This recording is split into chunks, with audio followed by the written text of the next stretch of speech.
आज जो पढ़ाया हूँ उसके दो, एक तो डिजिटल लाइब्रेरी और एक कृषि विज्ञान केंद्र का कृषि भवन का उद्घाटन है, शिलान्यास है। और उसके बाद 25 तारीख को मैं दोबारा बिलासपुर आ रहा हूँ और बिलासपुर में जो आपदा प्रभावित परिवार है जिन्होंने अपनी मेहनत की कमाई से घर बनाए थे और इस आपदा ने उन घरों को तबाह कर दिया, उस संदर्भ में 25 तारीख को पूरे दिन के दौरे पर आ रहा हूँ। हमारा ये प्रयास है कि जो आपदा प्रभावित परिवार है उनको राहत पहुँचाई जाए। इस दृष्टिकोण से हमने एक महीना अगले उन परिवारों का ख्याल रखना है ताकि कोई कमी उनके राहत में ना रहे।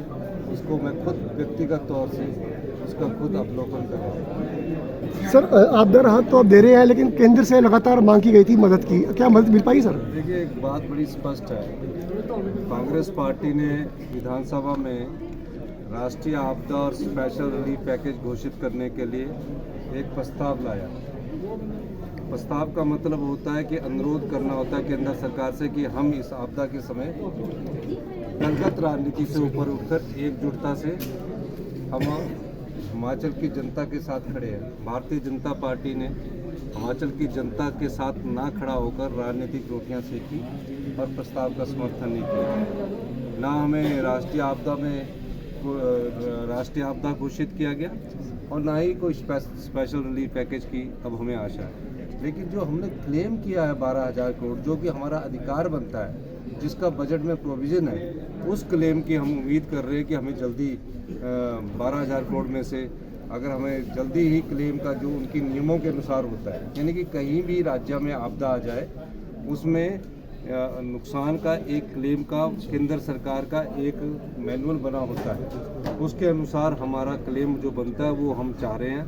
अगर वो स्पेशल रिलीफ पैकेज घोषित कर देते तो हिमाचल की आर्थिक ही जो तंगी के दौर से गुजर रहा है उससे हम आपदा राहत परिवारों को और भी राहत पहुंचाते हैं। लेकिन इस संकट की घड़ी में खासकर मैं हिमाचल के लोगों का, प्यारे बच्चों का, पेंशनर्स का, सरकारी कर्मचारी अधिकारियों का बहुत बहुत धन्यवाद करना चाहूँगा, राजनीतिक के जगत के लोगों का, कि आपदा की राहत के इस समय में सारे लोग कंधे से कंधा मिलाकर हिमाचल की जनता सरकार के साथ खड़ी है। उसके लिए मैं हमेशा उनका ऋणी रहूँगा। सर, जिला परिषद कैडर के जो लोग हैं वो 20 दिन से हड़ताल में बैठे हैं सर, अनिश्चितकालीन हड़ताल है, दिक्कत आ रही पंचायतों में कामों को लेके। देखिए, जिला परिषद कैडर को भी समझना चाहिए कि इस समय हम आपकी समस्या का समाधान करेंगे, लेकिन सही आने समय पर वो अगर हड़ताल करते तो अच्छा होता।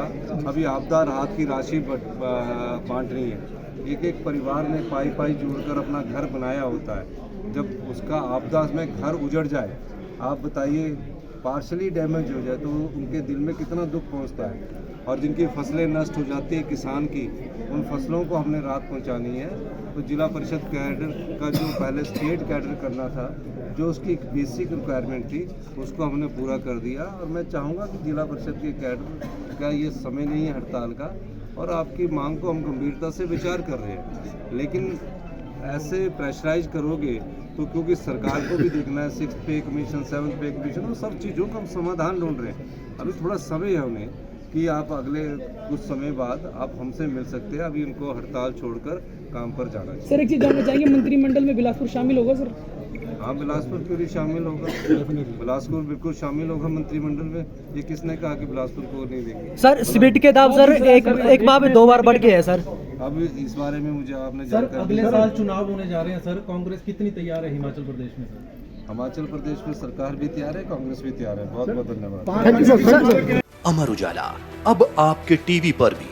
अपने स्मार्ट टीवी पर YouTube पर सर्च करें अमर उजाला, चैनल सब्सक्राइब करें और देखें ताज़ा खबरें, वो भी HD क्वालिटी में।